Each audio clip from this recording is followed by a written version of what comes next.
At the end there, I made a joke about, if Mike Trout was your Uber driver, I'd still look at the license. How do you guys do that? What is your method?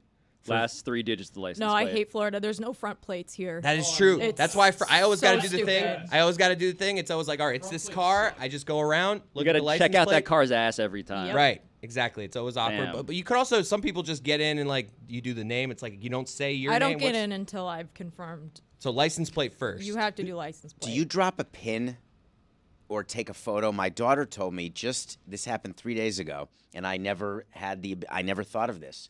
She takes a picture when she gets into an Uber of the Uber driver and of the license plate in case there's a problem. Like selfie style? Like, can we get together here?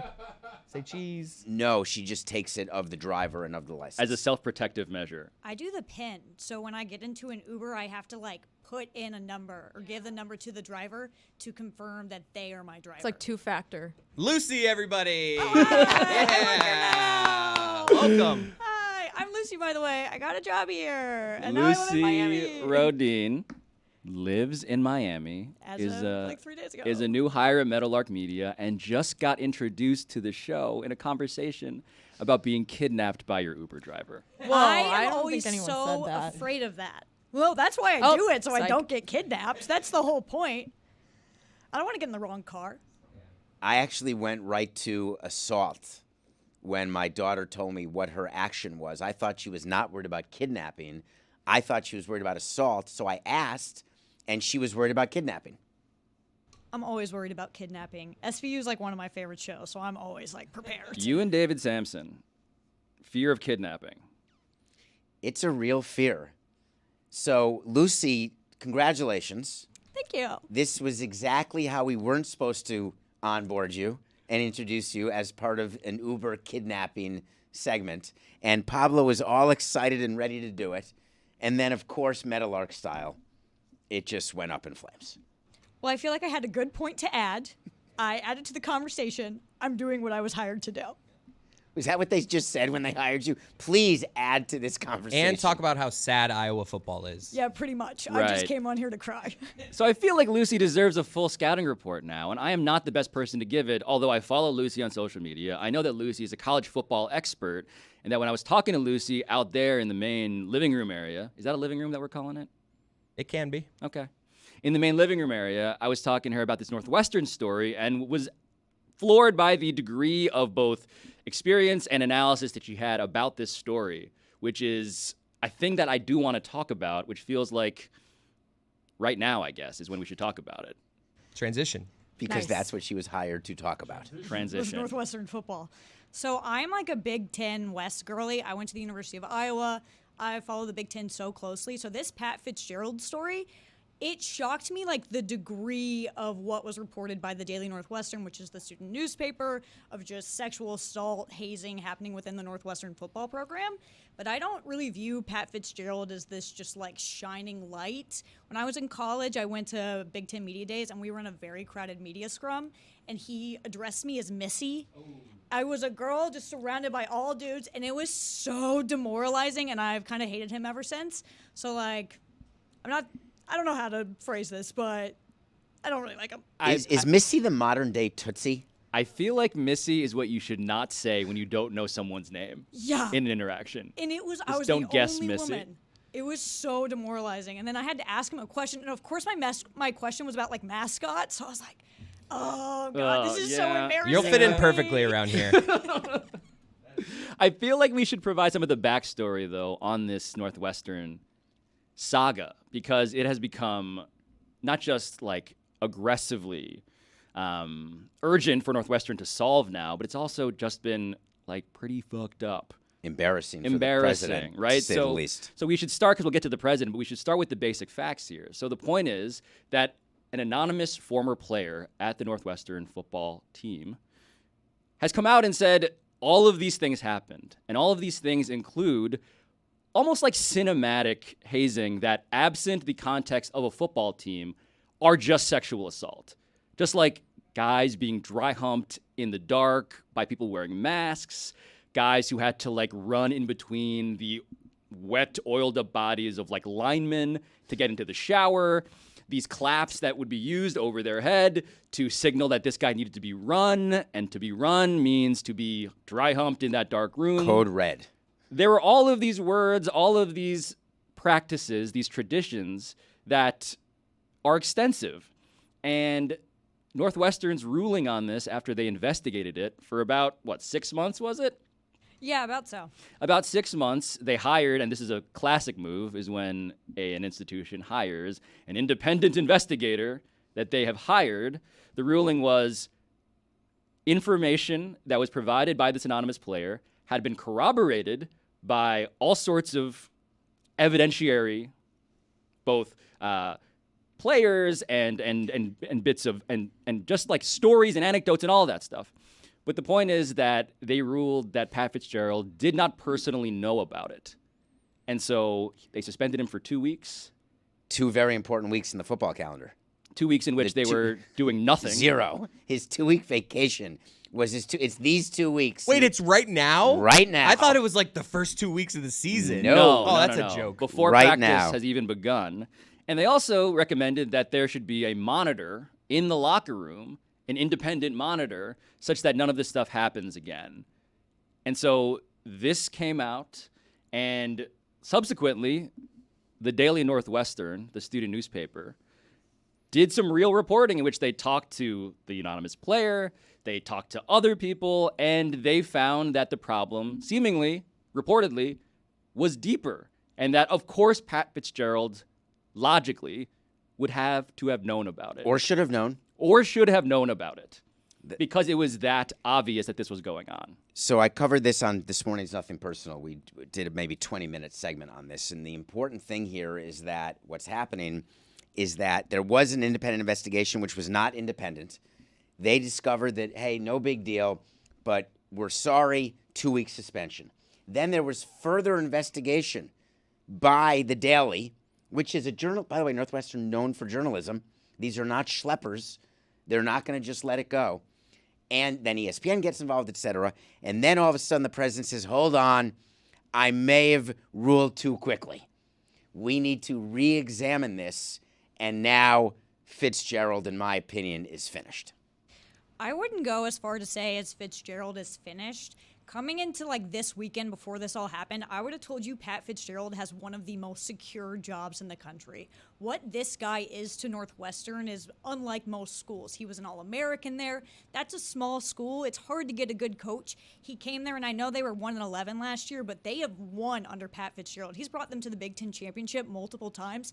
This guy is a god in Evanston. So I think it's going to be a lot tougher than people think for Pat Fitzgerald to leave. Once Joe Paterno gets taken down, is there not a view that anyone is subject? It's a different thing. No, but this is where I think parsing the language is useful, right? Because I should be even clear about what allegedly happened. Sexual assault did not technically happen. This was sexual misconduct because... Yeah, sexual misconduct is like the blanket term to use because sexual assault is a criminal offense that like means a specific thing. So in this case, the allegations are that the players were naked and that they had to...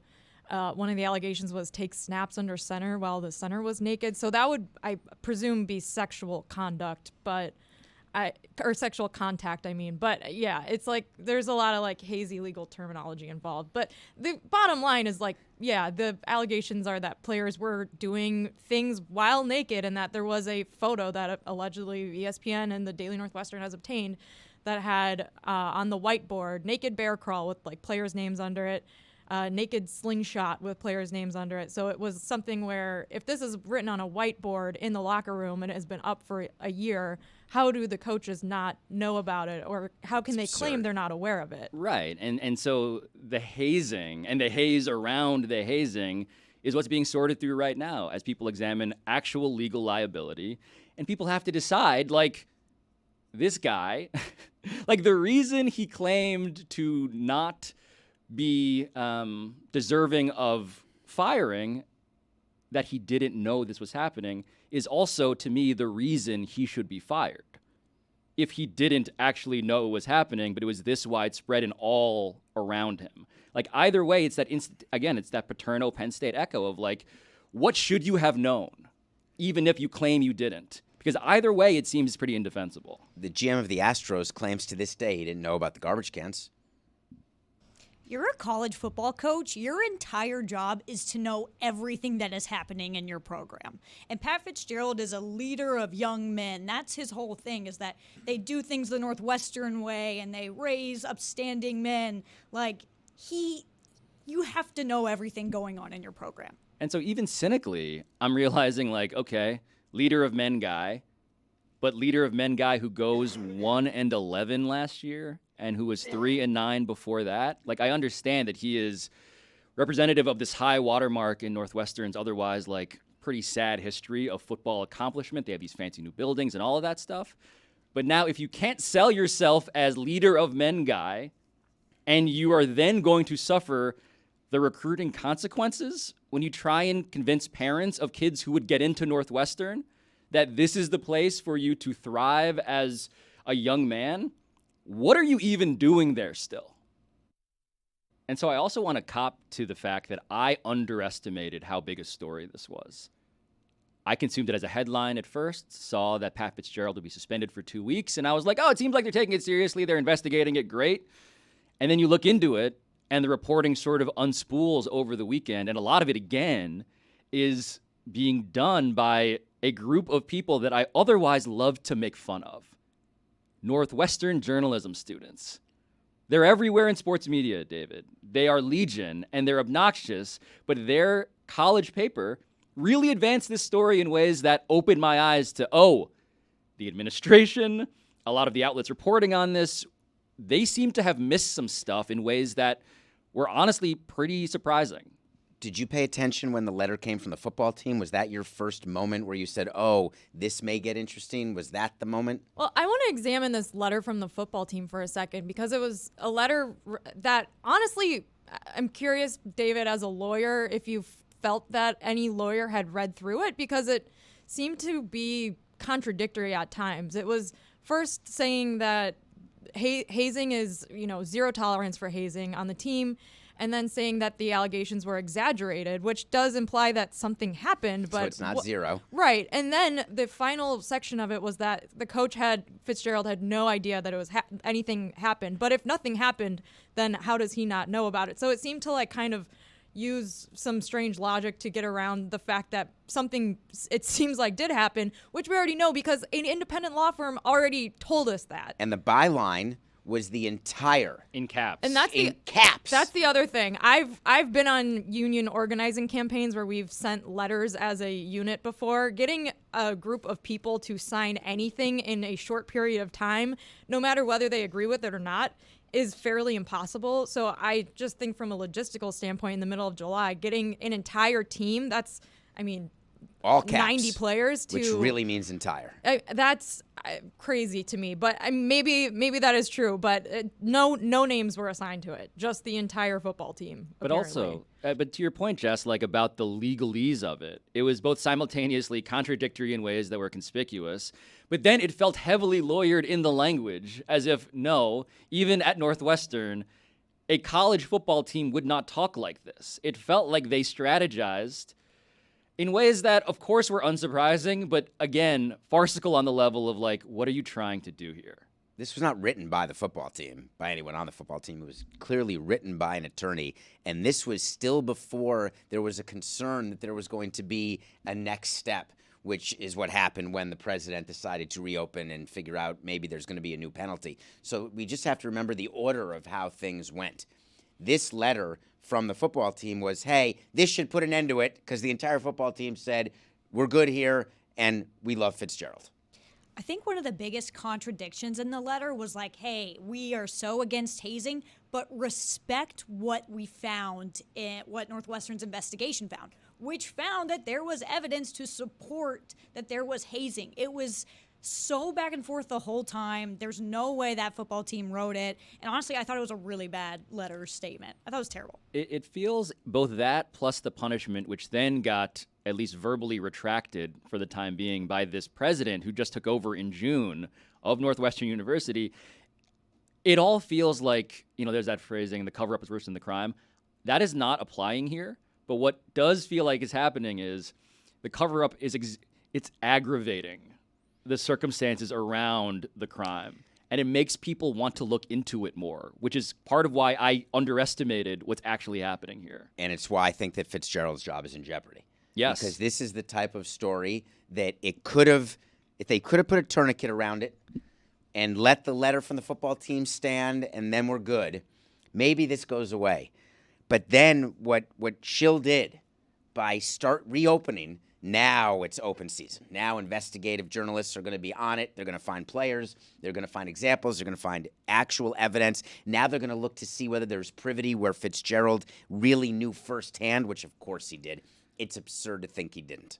Well, the latest story that I read from ESPN, from Adam Rittenberg, I think, was that the rebuttal now to the player who has accused the university of hazing is that he's a disgruntled former player. And so there are current players saying that this is a guy who has an axe to grind. He wants to get the coach fired, and he's upset because of X, Y, and Z, which are all things that would be true if you were hazed, I should add. But besides the point, then in the final couple paragraphs of this article was another former player who claimed that when he was a student at Northwestern, he was on the football team and was hazed, and said that, quote, it was traumatic. So there's more than one player. It's even if you completely discredit this current player saying that hazing happens and everyone knows about it and it's bad, and the coach does all these like clapping motions and all the things that are very detailed in this report, there's still another former player in this ESPN article who's saying, yeah, this happened when I was a student too. Like, they made us do stuff naked in the locker rooms and it was pretty traumatic.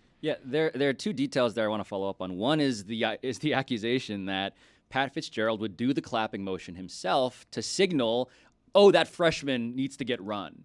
He needs to get hazed in the ways we've described: naked, locker room, in the dark, dry humped by older players wearing masks, all of that stuff. So I mention that as worthy of circling because the question that Jess is implying here, that is the defense by the entire football team, is that sure, they found bad stuff that happened, but actually we were cool with it. It's not the way you think, that they're saying it was twisted and exaggerated such that even if there was proof that these acts happened, what everyone else is missing is that everybody but this one guy and maybe his friend now, everybody else actually liked it. There's no indication that they're friends, that the two accusers are friends. I say that pejoratively as a hypothetical member of the entire Northwestern football I team. love the fact that page 1 of the playbook is always, it's a disgruntled former employee. That's what all companies go to when there's something that happens that's bad. In front offices, when there's a bad culture with the commanders, that was the response. Oh, this person, disgruntled. Axe to grind. That's another favorite expression that people use. The reason why people go to that is because it immediately makes you question their credibility on something that is absolutely true, that we intuitively know is true. Oh, he's disgruntled. Maybe he made it up.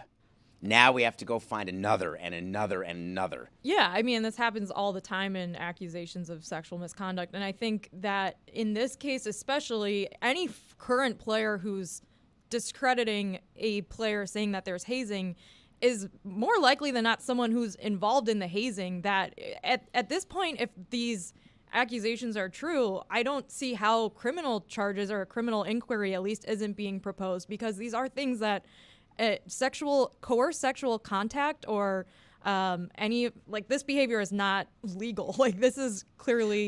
But Jess, this is what was extra interesting to me as someone who covers sports about that letter, was that there was this defense, and again, like, not to make everything about Trump, but like locker room talk. There's locker room stuff. Like hazing, I mean, and this is where my numbness is how I filtered the story initially, and I underrated it, David, was because I was looking for some headline that was more shocking. That was about, like, oh, something like Paterno. If my bar is at, like, I've seen truly criminal, despicable, mass-scale things over decades, the story of a college football team hazing its freshmen in these ways, it feels like because they handled it in a way that minimized it, they ended up maximizing it on the back end. And I don't want to go with the world has changed, but what goes on in clubhouses, it has to change with what used to go on, because the behavior hazing is one way to say it, I guess, what happens in clubhouses, but it is behaviors that were it to be made public, which is why we work so hard to close the clubhouse for certain times, because there's stuff going on that you just don't want out there. But now the concern is, in this day and age, properly so, is the rules of engagement have changed. And so hopefully what's changed is the actions that happen in clubhouses or fraternities or football teams. But the problem is they haven't really. It is still the same level of misogyny and quote-unquote, you just called it Trump locker room talk? Well, that was right. That's the defense. That's it's like, a this is real what it's thing. like. No, it 100% is, quote-unquote, even at Northwestern. Right? Like, that's why this story is also so revealing. It's like, this is Northwestern. Didn't Harvard have bad stuff? Of What does that course. mean, Oh, even yeah. at No, Northwestern? because the... Private, I think a private school too, like they can Yes. kind of do whatever they Oh, want. yeah. My high school yes. was a pedophilia haven. Can we cut that? A pedophilia Probably not. haven. I went to Catholic school, so I went to Horace Mann in New York, in Riverdale. Yes. And that is, when I was there, it was... Yes, heaven for pedophiles. Yes. where if you die and go to heaven as a pedophile, you want to teach at Horace Mann. No, this is the point. The reason I say even at Northwestern is to Jess and David's point. We should not reduce this to the caricature of football schools. You know, just like, this is not just a thing that cavemen, in our conception of who is a caveman and who is not in sports, what they do. No, this is the locker room as a concept that is far broader. But do you think that if this happened at Iowa, that people would react to, and I'm not saying it did, Lucy, welcome to the show, we love you, but if the hazing's going on at Iowa, would it have a different reaction than the hazing going on at Northwestern or the assault at Harvard? Iowa might not be the best example because a few years ago, a bunch of stuff came out about racism in the Iowa locker room. Kirk Ferentz wasn't fired for that, but the strength and conditioning coach was. So you can kind of compare and then Urban the two. Meyer hired him for the Jags. Yeah. Oh, Yep, he did. That's right. So, like, when it happened at Iowa, it was a very big deal. But Kirk Ferentz wasn't fired for that. And Kirk Ferentz is kind of at a Pat Fitzgerald level where he just means so much to that university, and he's probably the most powerful man. He is the most powerful man on campus. If Bob Huggins can be brought down at West Virginia, then anyone can be brought down. We don't know if he's out yet. Yeah. We don't know. Yeah, how's Bob doing? Desperate, pathetic. But he is claiming now that he, in fact, never resigned. That Bob Huggins, a one-man tradition at West Virginia's basketball program, that he actually never said, I'm out. They're claiming that the notice provision was not actually done, and that's what interests me the most, is what the lawyer wrote, is he didn't resign because he didn't give the proper notice in writing. It was just some sort of other release. It's the George Costanza thing where he just walks back into the office and he's like, hey, guys, what's up? I'm here. It's like, George, you quit. And it's like, no, I quit? No, there's no way. He realized he wasn't getting paid anymore. And he said, hey, I need to get my job back. And West Virginia said, no chance. You are not coming back. Oh, he was like, wait a minute. The reason I shouldn't have done any of the things I've done is because I would lose money. That's persuasive to me now. I want to hit Command Z on this.